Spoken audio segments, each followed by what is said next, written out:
Get ready for hot takes and insight from local industry experts in real estate, business, and lifestyle. He used to play ball with the Padres. He played hockey for the Lobos. Now they're crushing it in the real estate game. Together, they'll showcase the best of the Duke City. This is All About You, ABQ. That's right. It's all about you, ABQ. Now, the goal of the show is to highlight the best of our city's industry experts in real estate, culture, and lifestyle so that you walk away with some value and feeling inspired. Now, the way we like to do that is to answer the questions that you may have or interview the guests that you like to see. So we invite you to join the conversation. You can reach out using the hashtag up here or join our email list to get some timely tips about our community real estate market. Hey, I'm Skip Adams, owner of Sold by Skip Real Estate Brokerage here in Albuquerque. Grant Harvey, Vision Mortgage.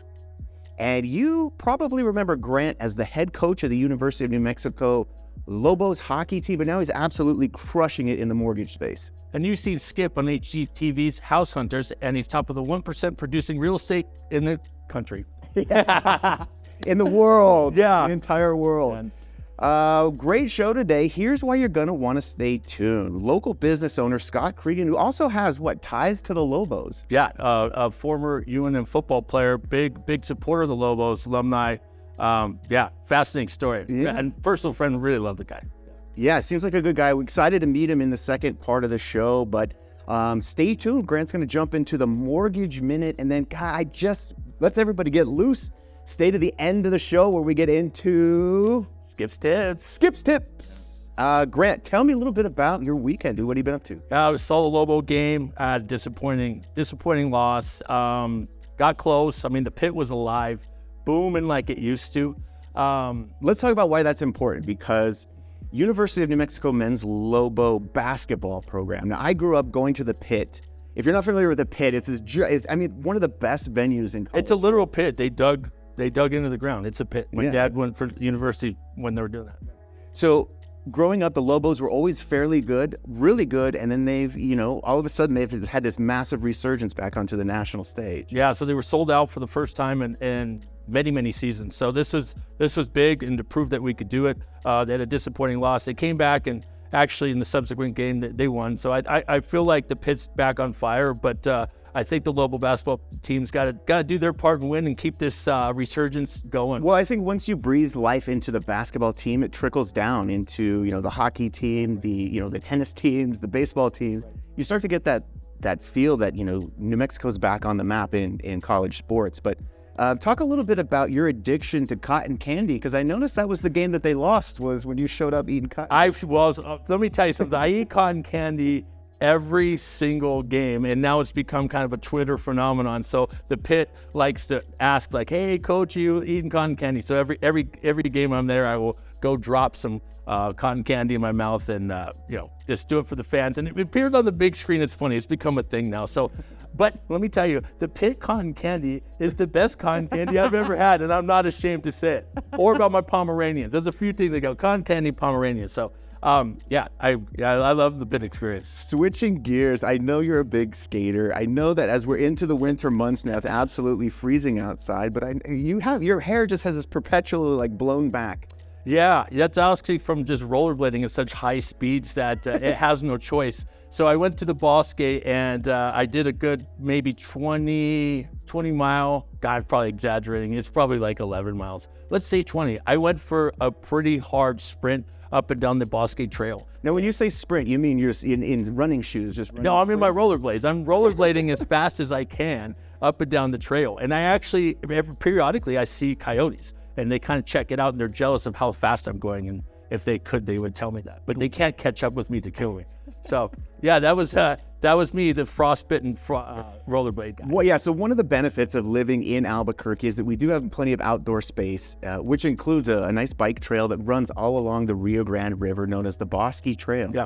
And great place to go out and get some exercise, enjoy the sunshine that is Albuquerque. So there's some awesome little pockets of neighborhoods peppered in there, up and down there, really prime real estate. So Yeah, that's true. It goes from Alameda all the way to Tingley Beach. Like, Yeah, and some of the areas near there have some bad asphalt that you like might lose a wheel, but a lot of people can't relate to losing a rollerblade wheel. So let me just tell you, it's bad, and you have to hop most of the way and ride it back with a coyote. So yeah, that's enough talking about rollerblading, because I'm sure that only 3 people can identify with what I just said. So. No, that's true. That's true. That's true. Yeah, no, blade in to blade out, man. It's Yeah. it's just a lifestyle, really. So stay tuned to the end of the show. We're going to get into Skip's tips, but talk a little bit now about the Mortgage Minute, and let's do a little transition and talk about not just real estate, but where are we at, and what are some things that maybe our viewers could capitalize on trying to get into that housing market. Ways you can improve your credit with just using credit card measures. A lot of times I do focus on credit repair or credit improvement, because that seems to be one of the biggest obstacles I have between a customer getting into a home and me being able to help them. Let me give you a few tips on how to improve your credit quickly through credit card measures. First thing is to not exceed 30% of your credit limit. So you have a credit limit of $1,000, don't go over $300. Anything over 30% actually starts to damage your credit.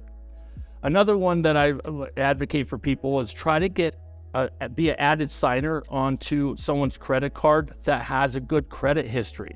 So if you have your parents' credit card that having good standing for 10 years, try to be a signer on there. Now, I'll tell you the caveat: if someone has had bad credit history with that credit card, don't get added on.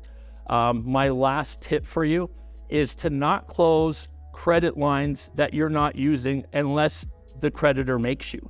A lot of times when you have this credit history, it's good for your credit, and if you close it down prematurely, that history goes away and it'll drop your score. So those 3 tips for credit improvement is your Mortgage Minute.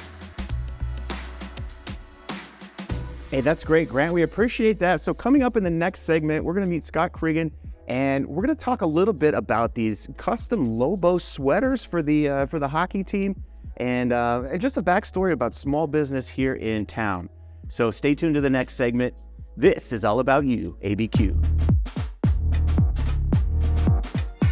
Yeah, welcome back to UABQ. In this segment, we're going to bring on our first guest, who's a small business owner, former New Mexico Lobo football player, and just has a great story in general. Yeah.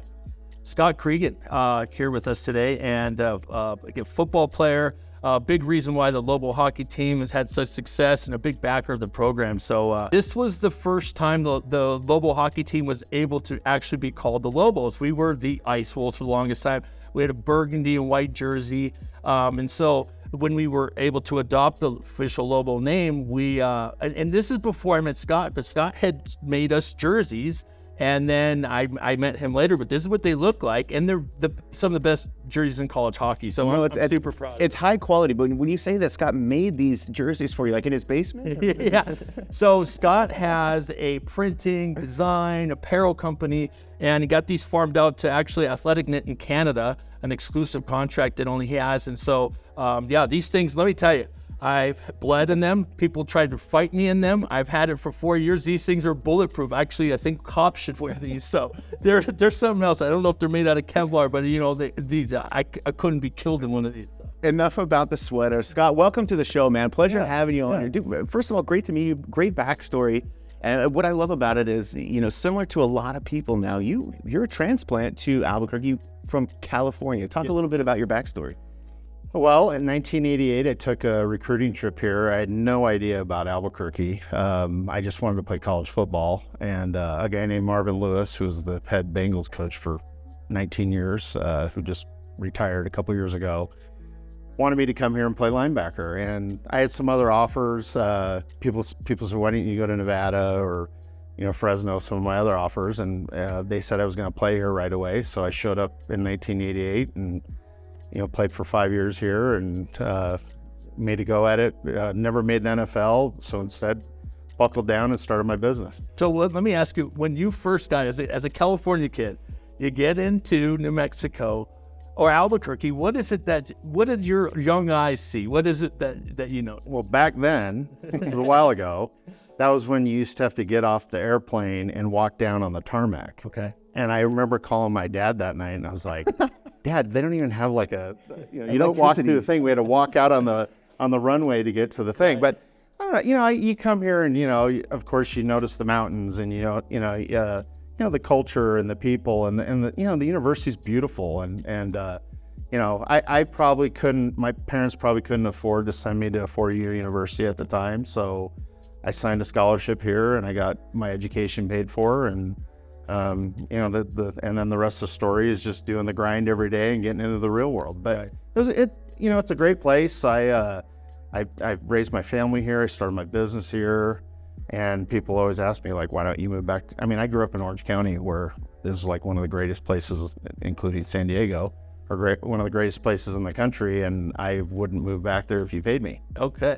Yeah. Yeah, it's a sentiment that I share with you. Is I've spent some time in California, and a lot of our business in real estate is families and people relocating, the mass exodus from California, the great migration headed east. And so people are landing in New Mexico all the time. And so it's a conversation that I have with people that are buying, selling real estate here is, why leave California? Why come here? What's the difference here, sir? So you've been here a certain number of years. Talk about some of the major differences just in lifestyle and fresh air. Yeah. Well, of course the weather's great. There's a lot of great things in New Mexico. You just got to go find them. The education that I got at UNM is top notch. I mean, Santa Barbara or San Diego State doesn't do anything different than UNM does. We literally have one of the greatest higher education deals in the country, that if you have, keep a 2.5, you can go to one of our 5 universities for free. That's a big talking point, and it's a lot of reasons that, when families come out here, I go, oh, by the way, did you know that the university's free here? Yeah. They go, wait, what? Yeah, it's actually one of my talking points for recruiting when I have to get players. I don't have any scholarships to offer, so I'm talking to parents. Sometimes I talk to the athlete, but I'm going above them and saying, hey, since you're going to foot the bill, here's something that we can work out. Yeah. And so it's a big recruiting tool for me, and I think it's just a nice tool in terms of where you can go with the UNM education too, with the follow-up schools, the med, engineering. I think there's plenty to talk about when it comes to the caliber of education you have here, and not just a throwing them a bone, or not just a handout. Yeah. So I know that businesses operate a little bit different, tax a little bit different. There's benefits of opening a business, but talk a little bit about your apparel store and just kind of what you guys do and how you service the community. So in 1992, when I got done playing, you're in this weird area where you're like, probably like what you guys both did. You're like, what am I going to do? Because we've been used to being taken care of and scholarship checks, and now all of a sudden you got to go into the real world. So started my business, was able to use my UNM connections to get into Pepsi, and then of course I do all the Lobos gear, and so when you get those two kind of top accounts, then you can go to everyone else and be like, well, hey, I do the Lobos. If you're sitting at Cleveland High School and saying, hey, we print all the stuff for Lobo basketball and football, they're like, wow, they can do us too. So that entry into my business was great. We started with 2 people. Now we're the largest. We are in the top 1% in the country in our industry. And people don't realize this, but Albuquerque, I think, is ranked 32nd in the as largest cities in the country, and you can get from the East Mountains to Rio Rancho in 30 minutes, and in some cities, out in Arizona, it takes you an hour and a half to get there. That's a quality of living that I think both of us face in terms of personal choices about where we live, and then also selling Albuquerque to clients. Yeah. Because it's a standard of living when you are in traffic for 2 hours and you say, I'm tired of surrendering 10 hours of my life just to go to my job. So it's a huge benefit, I think, to speak on that and actually have people say, no, it's not, they're not lying. You can actually get around town in 10 minutes. Yes. Yeah. So with that said, just started the business, been through the ups and downs of being a small business owner, but finally at the point now where we're established and we get people that are coming in now that say, hey, I took a tour of your shop 20 years ago, and now they're the CEO of a company, and now they're coming back in. So I'm a firm believer in giving back to the community. I've been president of Lobo Club, president of Alumni Letterman, president of Easter Seals, helped out with APS Foundation Board.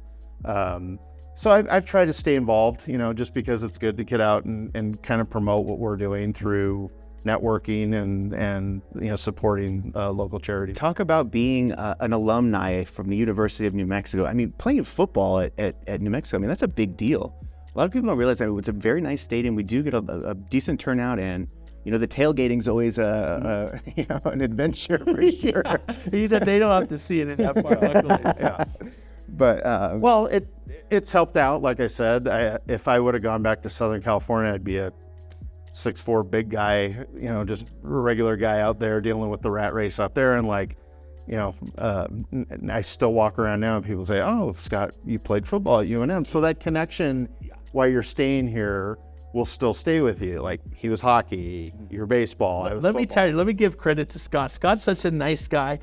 He probably didn't have the transition into, I got to stop being rough. Like, when I stopped playing hockey, I didn't know how to be nice for a long time. Scott's instantly nice, so I think his transition into gaining business was a lot easier than mine, because even I would stop playing hockey for college, and I'd go to play pickup games, and I couldn't stop being a mean guy. And people go, "Yeah, Grant, you do mortgages." I don't care. You're really mean to us when we're out there. So I think Scott probably had a much easier transition gaining business than me for the first couple of years. Well, the goal of the show is to kind of highlight some of our industry leaders, and when we talk about charities and giving back to the community, what are some of the things that you're involved in? I know you had mentioned a couple different things at the top of the show, but talk a little bit about.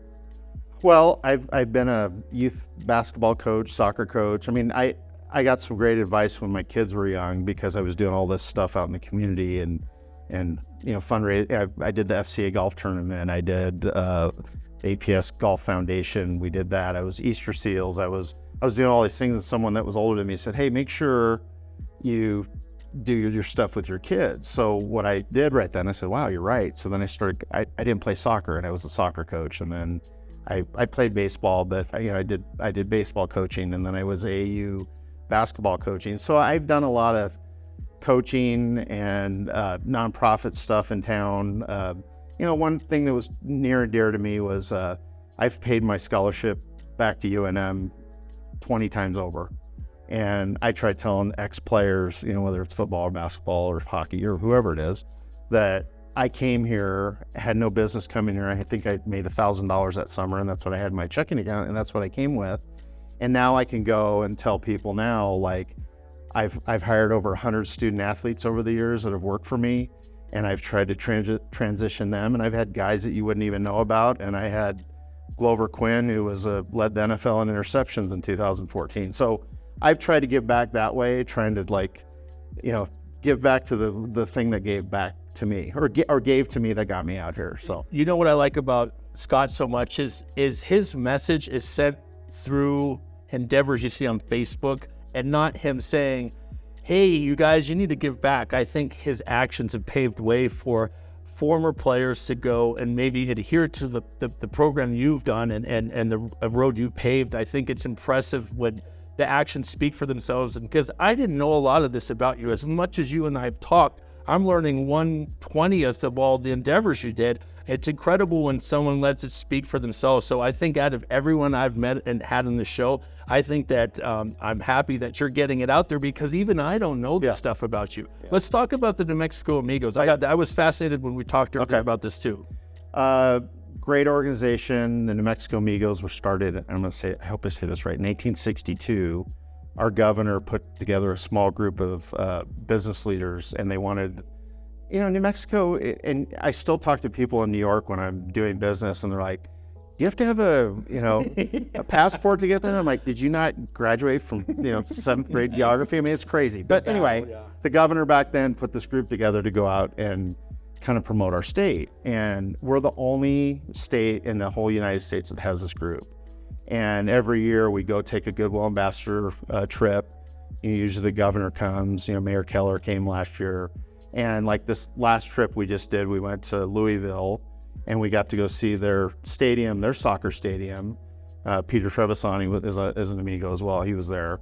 And their mayor hosted us at their facility that they built this great, soccer stadium on a dump.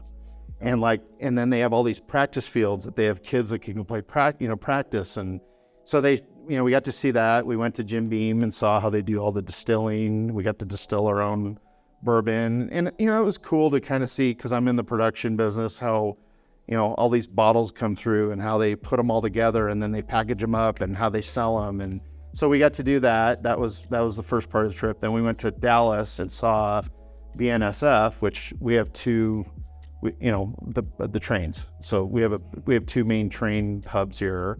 So a lot of the stuff that gets off in Long Beach and LA comes through New Mexico, and people don't realize all those trains that are coming through here. That's our commerce and our industry. So we got to see like their control. It was crazy. Their control panels and how they know every train and where it's going. It's like air traffic control. And then we got to go to Bell Helicopter, which is where they make all the helicopters for our military. And so we get behind the scenes tours. I've been to the Ford factory. We've been to McDonald's University. When they were building the Jerry's World down in Dallas, Jerry Jones hosted us, and we got to see Dallas Cowboy Stadium before it was being built. And then basically what we do is we have these receptions, and we invite business leaders and community leaders to come and hear about New Mexico. And then people go, wow, well, I didn't know you guys do this, and I didn't know you have that, and maybe we can come out there and have a convention. Or so it's been a good group to be in. There's about 300 of us in the entire state, and each city has its own allotment of amigos, and it's a great way to promote the state of New Mexico. Well, it sounds like it's not only, inspiring for you to go out and business leaders to go out and see how things operate in different states and what the standards are and what goes on behind the curtain in other titans of industry, but also to bring that back and inspire local business owners here and kind of grow the community that way. So I think that's awesome. What would you say that are you allowed to take credit for things that the Amigos have brought back here, or recognition, or? Well, we went a few years ago. We flew to the Mojave Desert, and we saw the Virgin Galactic thing. They made us confiscate our phones. We couldn't take any pictures. And then the next part of that trip was we went to LA, and we got to go to Disney Studios, and we had a full behind the scenes tour of Disney Studios. And then Arnold Schwarzenegger came and met with us for breakfast when he was the governor. And so, and I'm sitting there, I did a bunch of work, and I'm getting off the cusp here, but Paramount Pictures brought The Longest Yard here, which was filmed in the 80s with Burt Reynolds and all those guys. And Paramount Pictures hired my company, to do all the work for the movie. So I was doing all the Allenville Penitentiary stuff, and it was filmed up in our old penitentiary, and people don't know that. But that brought in tens and thousands of dollars of business to my company, which is a small business. So when we went out to LA, we were trying to tell all those people, like, hey, bring Netflix out here. Hey, bring all your movies out here, because it's good for business. Yeah. And I've done Suspect Zero. I did Independence Day. And, these people come and they have money and they want to spend it. I think it's important. So being that I didn't know about the New Mexico Amigos, I think, like, can you pick a better way to be ambassadors in economic development and then have people that are business owners and go out there and shake some hands rather than pamphlets and TV advertisements? You guys are real people shaking hands with people that are making business decisions. And so that to me is the most impressive way. And like maybe another method that we haven't thought about that is an ongoing way of getting travel and tourism and companies here. So I thank you for that. That's really. And if they move here, they're going to buy a house and they're going to need a mortgage. Sure. So if we get 50 more people to move here and you guys get 10% of those deals, it helps your businesses. Yeah. Well, that's the beauty of small town USA like Albuquerque. Yeah. What did you say? We're top 35 in population, but either way, it's still a small town feel. Let me ask you this while we're in that conversation. Yeah.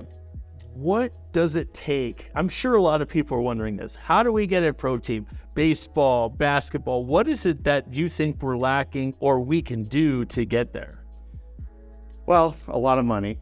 And our demographic probably isn't there yet, but look at what the Isotopes have done. Yeah. Look at what United is. Sure. Yeah, big look at what Mr. Hubbard's doing up there with his, his junior team up there. We support things.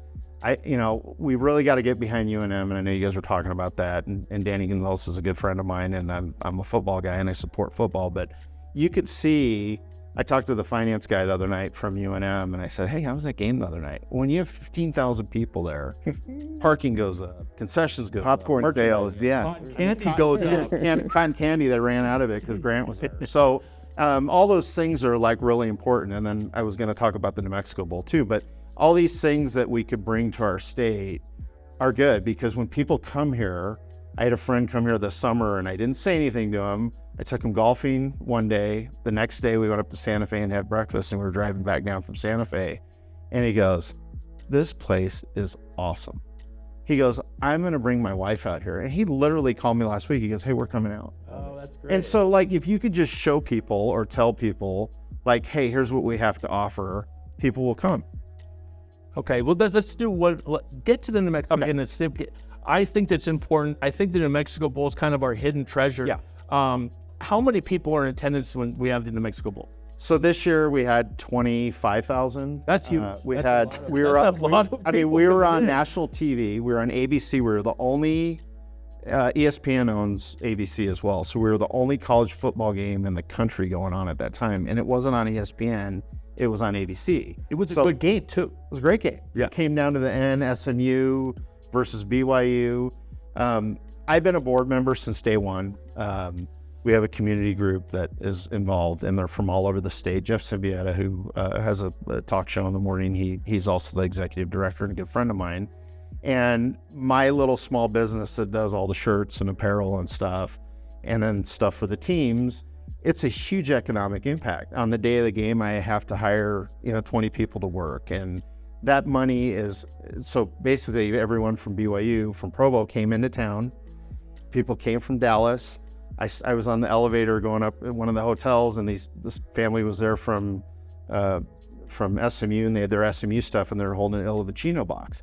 Il Vicino had no idea that the reason why those people were there was because the bowl game's here. They're both very passionate groups, right? The BYU and SMU too. Yeah. Big money out of Dallas, right? Yeah, big money, and we get a guest speaker every year. We had Eric Dickerson last year. Every year we bring in a different person to come in and speak to the kids at the luncheon. But I tell people all the time, it's not the Rose Bowl. I get it. It's not the Fiesta Bowl. But if Boise, Idaho can have the famous Idaho Potato Bowl, we can have the New Mexico Bowl. And people need to get behind it and support it. Like last year I had some Lobo basketball tickets, and sometimes I couldn't give them away. The other night, I literally had 20 people calling me for tickets, and I'm like, you need to be there when they're good, and you need to be there when they're not. That's what I've always said. Hey, I could have another segment with him. I love this guy. I think he's just so good for our show and what we're promoting about New Mexico leaders. But we're out of time, but I thank you for coming on. This was great. Yeah, appreciate you guys. Yeah, Scott, you're everything that is UABQ. Yeah. Small business owner, New Mexico grad, and we just appreciate your time. So coming up in the next segment, here's why you're going to want to stay tuned. Now, this was a fun show, but let's get real. Everyone's here to see Skip's Tip. Oh my God, welcome. You guys finally made it. Stayed all the way to the end, and now I'm going to give you that little nugget. It's time for the part of the show that everybody loves. It's called Skip's Tips. And in this episode of Skip's Tips, first of all, Skip's Tips are anything that saves us time, makes us more money, or allows us to just have more fun, whether that's real life or real estate. So in this Skip's Tips, we're talking about the top 5 things that are going to hurt property values according to buyers. Now, my team sold over $21 million in real estate this year, and so we have some experience in what buyers are looking for. So here's the top 5 things that really turn buyers off. The first is DIY projects in your house. So if you're a seller and you started a project, whether that was a remodel that you wanted to do on the weekend, be that Home Depot warrior, and you didn't quite finish it, and you decide to put your home on the market that way, that's the number one thing that buyers hate the most about properties, is when there's a DIY project that's unfinished. Second thing, you pull up to the house and there's lack of curb appeal. It's not that hard. Get out there, mow the lawn, pull some weeds. There's one thing we're known for in Albuquerque, it is the weeds. Get out there, pull them. Make sure your house is spick and span from the outside, because first impressions go a long way. Number 3 is, for whatever reason, in the Southwest, homeowners feel like they have to paint at least one room red or sunshine or sunset pink. Buyers do not want to see it. So that's the number 3 thing. Make sure you have a neutral color palette throughout the house. Fight the urge to paint that room red. I know you can do it. Number 4, lack of upkeep. Dude, if your house smells like fish, buyers are going to catch on to that. And that's the number 4 thing. That's the number 4 thing that they don't want to do, is have a bad smell in there. So number 5 is wall-to-wall carpeting. Keep up with trends here in the real estate market, right? On the inside of your house, if you're wall-to-wall carpeting, buyers want either wood floors or tile. That's about it for this segment of Skip's Tip. So that's our show. Grant, good job today, buddy. Hey, you too. This was a great segment. I really like to have Scott Creagan on here, and I feel like we're pretty blessed to have his services and his talk about Albuquerque. So that's all for our show. Hey, this is all about you, ABQ.